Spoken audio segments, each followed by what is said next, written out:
Beleza, pessoal? Então hoje aqui a gente vai ver a Lei de Crimes Hediondos, é uma lei de 1990.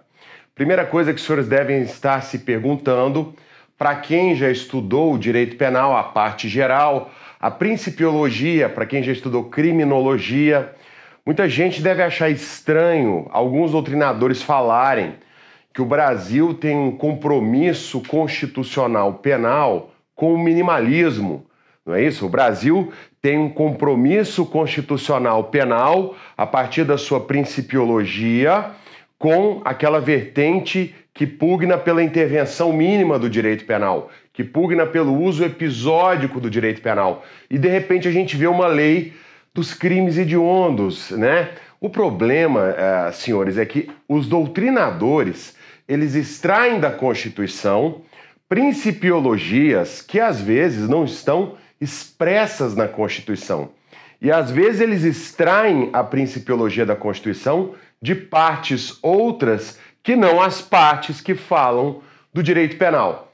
Se você for analisar as partes da Constituição que falam sobre direito penal, você vai ver que tem na Constituição que tem muito mandato criminalizante. O que é um mandato criminalizante? É quando o Constituinte manda o legislador criminalizar uma conduta. Então, o Constituinte fez isso no artigo 225, parágrafo 3º, no artigo 173, parágrafo 5º. Ele fez isso em várias passagens no artigo 5º.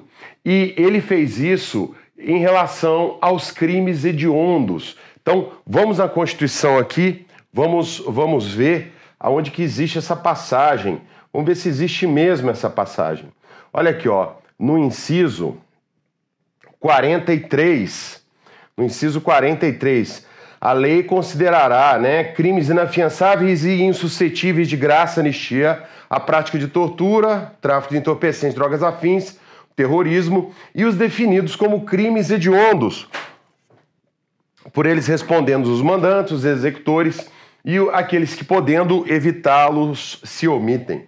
Então, olha só, a previsão dos crimes hediondos, ela tem uma razão de ser em um mandato criminalizante. Tem essa origem constitucional. Então, a gente já vai anotar que está no artigo 5º, que está no inciso 43, XL3. É uma das várias passagens onde a Constituição ela enuncia o mandato criminalizante. Então, esse discurso que a Constituição brasileira ela tem esse verniz minimalista, senhores, só para os senhores se localizarem, quem ainda não teve a nossa aula de criminologia, lá eu falo sobre isso, né? O minimalismo, ele é uma das três vertentes da teoria crítica. A teoria crítica tem a vertente do neorrealismo de esquerda, a vertente do minimalismo e a vertente do abolicionismo. E aí, quando alguns doutrinadores vão comentar, dizem que o nosso direito penal está relacionado com essa segunda vertente. Na aula de criminologia, eu explico que, na verdade, ele tem vinculação com a primeira vertente. O minimalismo, ele não aceita essa inflação legislativa em direito penal pela qual nós estamos passando desde que a Constituinte foi promulgada, né? A gente está passando por sucessivas novas leis penais. Todo ano, se a gente for fazer um elenco de leis penais, elas não diminuem, elas só aumentam. Então, olha só, gente, dentro da lógica atual, a gente tem a divisão dos crimes conforme a gravidade. Antigamente, a gente dividia os crimes assim, né? As infrações penais. A gente tinha a infração penal, ela pode ser grave, aí ela é um crime, ou ela pode ser menos grave, aí ela é uma contravenção. Não é assim que a gente dividia? E aí a gente sabe que o crime é punido com reclusão e detenção, a contravenção é punida com prisão simples, então a contravenção você pode começar o cumprimento de pena dela em regime semiaberto ou aberto e você jamais regride para o fechado, enquanto no crime, pena crime punido com detenção, você inicia no regime aberto ou semiaberto, mas você pode regredir em caso de falta grave para o fechado, e crime punido com reclusão, você pode começar a cumprir ele em qualquer regime, inclusive o fechado, com rigor penitenciário. A gente sabe que a contravenção, o período de prova da suspensão condicional da pena é de 1 a 3 anos, né? E enquanto do crime é de 2 a 4 anos para o sursi simples ou para o especial, e de 4 a 6 anos para o etário ou para o humanitário. A gente sabe também que na contravenção não se pune a tentativa, a gente sabe que na contravenção não existe a extraterritorialidade, então a lei penal brasileira não vai alcançar um fato penal que tenha ocorrido no exterior quando esse fato for uma contravenção, ele se torna irrelevante penal. A gente sabe que as contravenções, não existe contravenção de ação penal pública condicionada à representação nem em relação à ação penal privada. A gente sabe que em relação à contravenção não cabe em prisões cautelares, não cabe prisão temporária, não cabe prisão preventiva. E via de regra, o flagrante nunca vai ser convertido em encarceramento, porque as contravenções elas estão todas na 9.099, então é sempre através do termo circunstanciado de ocorrência. Então a gente tem todo esse arcabouço diferenciador entre o crime e a contravenção. Só que isso era o jeito que era tratado, esse era o jeito em que a gente fazia a graduação de gravidade. Só que com o passar dos anos, isso aqui foi mudando. Eu não posso dar uma aula aqui nem de política criminal e nem de criminologia, senão eu podia explicar por que foi mudando, tá? Mas essa forma de classificar o crime conforme a graduação, ela foi desaparecendo. E hoje a gente classifica o crime assim, ó. A gente tem crime de menor potencial ofensivo.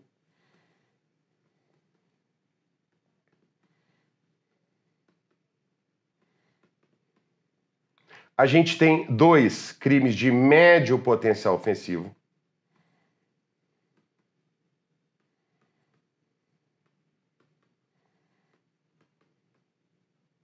A gente tem 3 crimes de grande potencial ofensivo.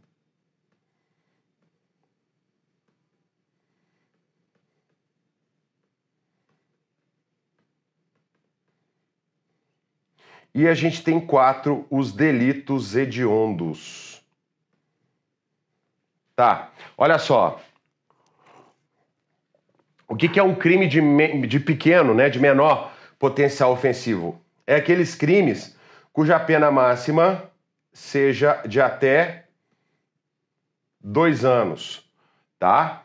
Ou então, todas as contravenções. É o que está no artigo 61 da 9.099. O que é um crime de médio potencial ofensivo? Os crimes de pena mínima de até 1 ano. Repara que eu estou falando de pena mínima e não de pena máxima. São os crimes culposos ou são aqueles crimes dolosos praticados sem violência ou grave ameaça, desde que a pena aplicada seja de até 4 anos. Bom, e o que é o crime de grande potencial ofensivo? Isso aqui é um conceito residual, ou seja, é o que não couber nos demais, tudo bem? E o que é o crime hediondo? Então, a primeira coisa que a gente vai falar de crime hediondo é agora, porque olha só, existem 3 sistemas para a gente definir o que é crime hediondo. Nós temos o sistema judicial, nós temos o sistema misto e nós temos o sistema legal. Olha só, senhores, o sistema judicial é o seguinte: o juiz, levando em consideração a gravidade concreta do fato, ele vai considerar na sentença o crime hediondo ou não. Então, isso é uma tarefa para o aplicador da lei. O que é o sistema misto? O sistema misto, a lei abre uma vênia para o juiz, como assim? Vou dar um exemplo. A lei vira e fala: excelência, sempre que a pena for uma pena superior a 4 anos, uma pena superior a 8 anos em abstrato, ou uma pena superior a 10 anos em concreto. Pena em abstrato é a pena que está na lei, pena em concreto é a pena aplicada na sentença. Sempre que você tiver se deparar com essa situação, você pode dizer que o crime é hediondo. Então, o sistema misto, a lei dá uma baliza para o juiz, a lei dá uma baliza para o aplicador da lei, e dentro daquela baliza o juiz decide. Tudo bem? E o que é o sistema legal? O sistema legal é quando a lei faz uma lista, faz um elenco exaustivo dos crimes. Então, olha só, o que é o crime hediondo? A gente sabe que o Brasil adotou o sistema legal, então são aqueles crimes que estão na lista da lei. Esse 8 aqui ficou horrível, né? Da lei 8.072 de 90. Senhores, repara o seguinte, esse tipo de infração aqui, elas fazem jus a todas aquelas medidas benéficas da lei 9.099. Se for uma ação privada ou pública condicionada à representação e houver a composição civil dos danos, lá do artigo 74, a punibilidade está extinta. Se houver a transação penal, a punibilidade está extinta. Então, todos os benefícios da lei 9.099 que evitam o cárcere, eles são cabíveis para esse tipo de crime. O que é o crime de médio potencial ofensivo? Aí são duas coisas, né? Crimes que têm a pena de até 1 ano, eles podem fazer jus àquela suspensão condicional do processo do artigo 89 da lei 9.099. Também evita o cárcere. Ou então, gente, o cara é condenado por crime culposo ou por crime doloso, sem violência ou grave ameaça, com pena aplicada de até 4 anos, ele pode ter a sua pena privativa de liberdade substituída por restritivas de direito. Então repara que nos crimes de médio potencial ofensivo, você não tem muitas saídas para evitar o cárcere, mas você tem saídas para evitar o cárcere. O que é o crime de grande potencial ofensivo? Aqui não, aqui você não tem saída para evitar o cárcere. Aqui realmente você fica numa situação onde você vai, no final da persecução penal, encarcerar o infrator. Mas então, não tem como evitar o cárcere, mas ele não faz jus às medidas mais gravosas da lei dos crimes hediondos, que nós vamos ver todas elas agora. Entenderam como funciona, gente? Então a gente aqui, aqui a gente evita o cárcere por vários meios, aqui a gente evita o cárcere por um ou outro meio, aqui a gente não evita o cárcere, aqui além da gente não evitar o cárcere, a gente ainda tem medidas gravosas que são aplicadas ao infrator. Tudo bem? Essa é a lógica dos crimes hediondos. Então, a primeira coisa que a gente tem que saber sobre os crimes hediondos é fazer uma correção, é fazer o que a gente, hoje em dia está na moda falar isso em inglês, né? É fazer um disclaimer. Já pensou se começarem a cobrar essa merda na prova? Que é a questão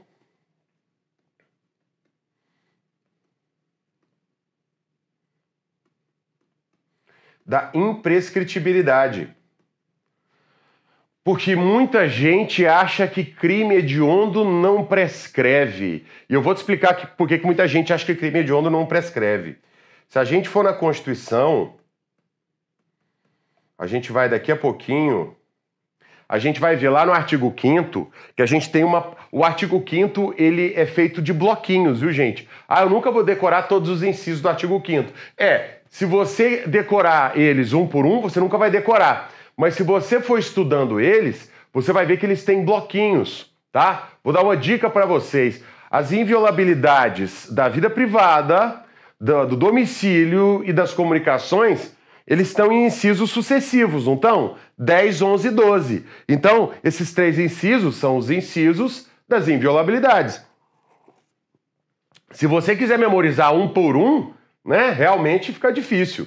Agora, se você for memorizando ele nos blocos, aí fica mais fácil. Que bloquinho são esses aqui? Esses aqui são os bloquinhos dos crimes graves, né? Então, o que a gente tem no inciso 42? No inciso 42, a gente tem o racismo.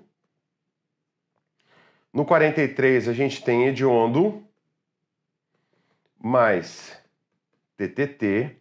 E no inciso 44, a gente tem aquele ação de grupos armados, civis ou militares contra o Estado Democrático de Direito.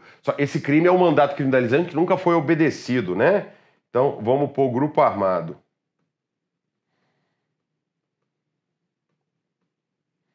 Beleza, agora a gente vai na Constituição, vai ver o que a Constituição fala deles aqui. Olha só. Bom, a lei a prática de racismo constitui crime inafiançável e imprescritível. Bom, então racismo é imprescritível. Constitui crime inafiançável e imprescritível a ação de grupos armados civis ou militares contra a ordem democrática e o Estado de Direito. Tá bom, então também imprescritível. Mas a hora que a gente leu dos crimes hediondos, que é o 43, a Constituição não fala que é imprescritível. Fala que é inafiançável, insuscetível de graça ou anistia, né? E diz o que tem que ser criminalizado, mas não fala da imprescritibilidade. Então, gente, esse aqui, imprescritível, esse aqui, imprescritível, esse aqui, totalmente prescritível. E mais, deixa eu falar uma coisa. Ah, tá, poderia a lei, esquece a Constituição, poderia a lei, ela escolher, né? Poderia a lei virar e falar assim, olha, tudo bem, então o crime, né, a Constituição não disse que esse crime é imprescritível, mas eu vou dizer. Poderia a lei fazer isso, né? Poderia a lei 8.072 trazer um dispositivo dizendo que esses crimes seriam, a partir do entendimento dela, imprescritíveis? Porque a gente vai ver uma discussão daqui a pouco, né, sobre o indulto. A vedação ao indulto não estava na Constituição, mas ela foi para a lei. Pode? Não pode? Então, olha só. A lei poderia dizer que o crime hediondo é imprescritível? Não. Por quê? Por causa de uma coisa chamada silêncio eloquente. O que é silêncio eloquente? É quando a Constituição não diz nada e essa abstenção de menção quer dizer alguma coisa. Vamos ver como isso funciona. Olha, em relação aos crimes, a regra é a prescrição. A regra são os crimes prescreverem. Essa é a regra geral.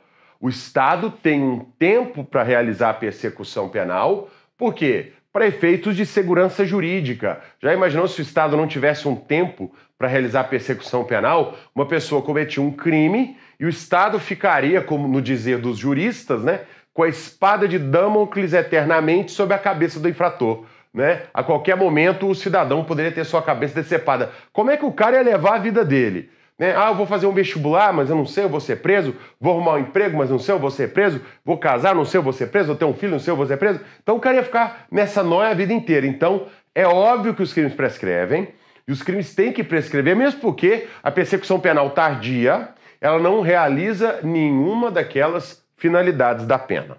Então olha só, a regra é a prescrição. Aí a Constituição trouxe uma exceção.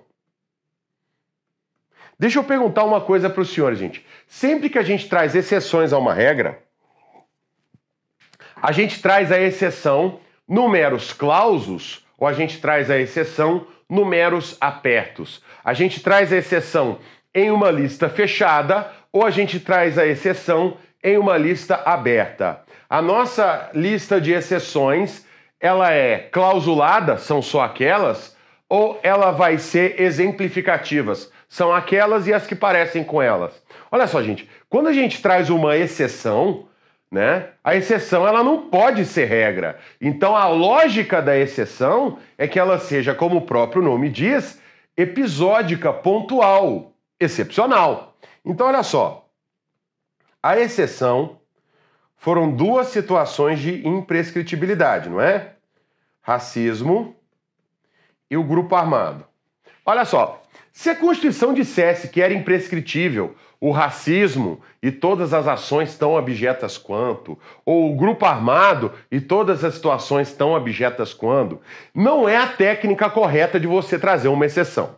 Mas se ela fizesse isso, podia até abrir o quê? Abrir um espacinho à discussão. Mas quando a Constituição traz uma exceção à regra geral e diz que vai ser racismo e grupo armado, então ela usou o quê? A técnica usual para veicular uma exceção. Então, a Constituição trouxe uma exceção, trouxe uma segunda exceção.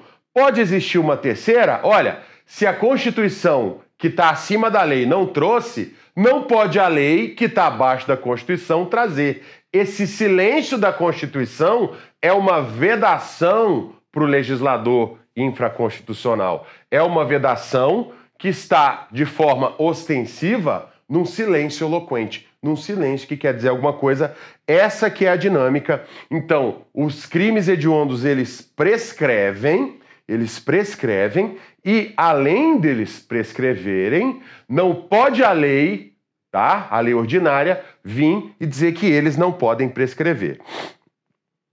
Pode haver uma emenda constitucional que traga a situação da imprescritibilidade? Aí a gente vai entrar naquela discussão de cláusula pétrea, né? E aí isso aí vai ser uma coisa que vai ficar meio que ao alvédrio do legislador. Mas lei ordinária não, jamais. Olha só, gente, presta atenção no seguinte. Os crimes hediondos, eles têm a lista e eles têm os delitos equiparados. Os delitos equiparados é o famoso TTT, né? Em 2016 nós tivemos a criminalização do terrorismo, senão a gente não realizava a Olimpíada aqui. Mas a gente não tem, em relação à lista, a gente não tem nada para falar dos crimes de terrorismo, mesmo porque isso aqui não foi objeto de debate ainda. Olha só, em relação ao crime de tortura, tortura por omissão não é hediondo. Tá? Aquela tortura por omissão que a gente tem lá na lei de tortura, que lá na lei de tortura a gente tem a tortura praticada em forma de ação e a tortura praticada em forma de omissão, né? Aquela omissão da lei de tortura, ela não é considerada hedionda, tudo bem? Agora, o que a gente tem dificuldade mesmo de saber, né? A gente tem muita dificuldade em relação à lista lá da lei de drogas. Por quê? Porque na lei de drogas a gente tem vários crimes, não tem? Olha só, os crimes que a gente tem na lei de droga, a gente tem o artigo 28, né? Que é o portar droga.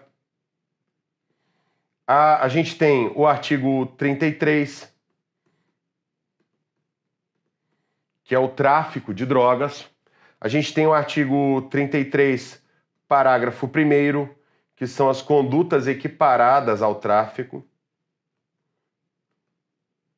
A gente tem o artigo 33, parágrafo 2º, que é aquela participação indevida no uso de droga, que é você induzir, instigar ou auxiliar alguém a usar a droga.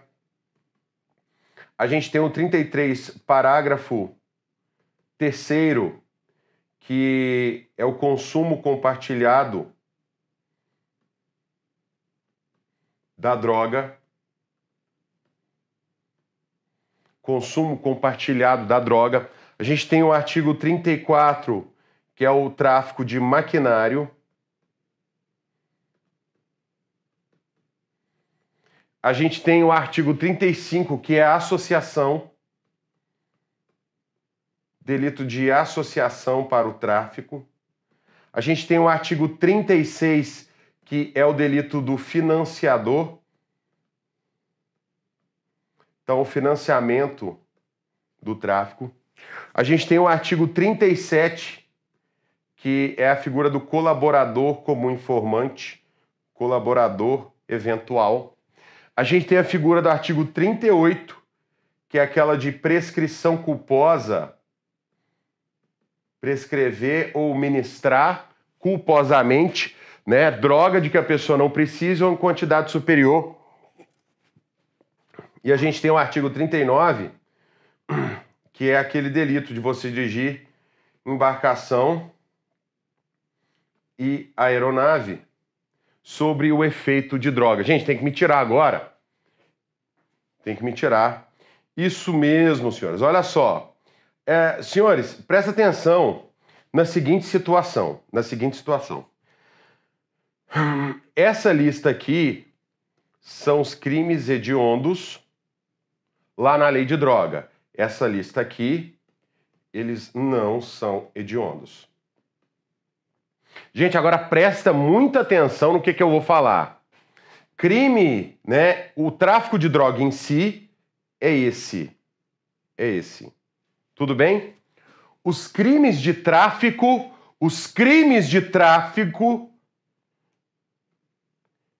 aí a gente tem mais esses aqui, tudo bem? E tem também, gente, ó, mais esse aqui, ó. Associação é crime de tráfico, tá? Eu não tô dizendo que é o tráfico em si é só o 33, e eu não tô dizendo que é hediondo. Eu tô dizendo que isso aqui são os crimes de tráfico, tudo bem? Isso é uma segunda coisa, tá? Olha só, gente, e eu vou falar mais uma coisa para vocês. O tráfico, os crimes de tráfico e mais essas duas situações aqui, elas originariamente, isso aqui tudo era tráfico. Tráfico de maquinária era tráfico, financiar o tráfico era tráfico, colaborar com o tráfico era tráfico, né? Você induzir alguém a usar droga era tráfico, você compartilhar com a pessoa era tráfico, a associação era tráfico. Mas por que eles fizeram isso aqui, gente? Olha só, normalmente o tráfico de drogas nunca é praticado por uma pessoa só. É sempre concurso de pessoas. Quando a gente está em concurso de pessoas, a gente sabe que o código adota a teoria monista, tá? E o que o código fez aqui? Ele fez aquilo que a gente chama de exceções pluralistas. Deixa eu te falar por que ele fez isso aqui. Olha só, antigamente, o financiador, quem já estudou as teorias para separar a autoria da participação, lembra que a gente tem teoria subjetiva, objetivo formal, objetivo material e teoria do domínio do fato, né? E a gente sabe que até o mensalão era muito pouco utilizada a teoria do domínio do fato. Então sempre era utilizada a teoria objetivo formal. Então era autor quem praticava o verbo que rege o tipo. E era partícipe quem concorria para o crime sem praticar o verbo que rege o tipo. Repara o seguinte, o crime de tráfico, em todas as leis, nas leis anteriores, né, na 63, 68 de 76 e por aí vai, o verbo financiar nunca foi um dos 18 verbos do tráfico de drogas. Então, o financiador, que na verdade é o cabeça da operação, ele era considerado partícipe. Então, se você for hoje na lei de drogas, o financiador ele tem um crime autônomo dele e o crime do financiador é o crime que tem a maior pena. Por quê? Porque isso é o certo, tá? Essas duas condutas aqui, gente, o cara que induz alguém a usar droga ou dá, né, um pacal de maconha para ele fumar ou fuma junto com o cara, né? Isso aqui era considerado tráfico, mas repara, isso aqui é uma situação bem menos grave, bem menos grave. A figura do colaborador, e por incrível que pareça a figura da associação, são figuras subsidiárias, tá? Não que a do equiparário do maquinário não seja. Mas, gente, a aula de hoje não é sobre lei de drogas, tá? Isso aqui é só para você entender. E eu quero falar mais uma coisa para vocês. O STF lá no comecinho, ele considerava crime hediondo, gente, só isso aqui, ó. Só isso aqui. A associação, muita gente falava que a associação era também, mas a associação não é. E ele tinha muita dificuldade de colocar o financiador, né, que ele financia, e o colaborador. Colaborador até entendo, né? Pena de 2 a 6 anos, uma pena menor e tal. Agora o financiador não, né, gente? Porque o financiador, ele sempre foi o traficante, tá? O financiador era o chefe da parada, beleza? Então, gente, agora a gente dá um intervalo e depois a gente continua.